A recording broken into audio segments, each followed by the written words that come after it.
काटे गईली रे दीदिया घर के पीछवाड़े। घास काटे गईली रे दीदिया घर के पीछवाड़े। पर धनवा के रहर में तो वही मुखिया के रहर में तो चोरवा टांगल गईल रे दीदिया हमके गाँव के नहर में। अब जाइब न नहर में तो पल समान हमरो कोइलस जियान हो। आफत में डाल दिहले हमरो परान हो। तूड़ दिहलस बाली रे दीदिया भइल जिंदगिया जहर।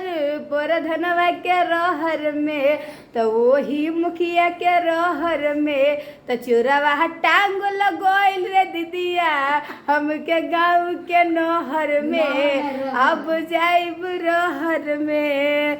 घास काटे गईली रे दीदिया घर के पीछवाड़े। पर धनवा के रहर में तो वही मुखिया के रहर में तो चोरवा टांगल गईल रे दीदिया हमके गाँव के नहर में। अब जाइब रहर में।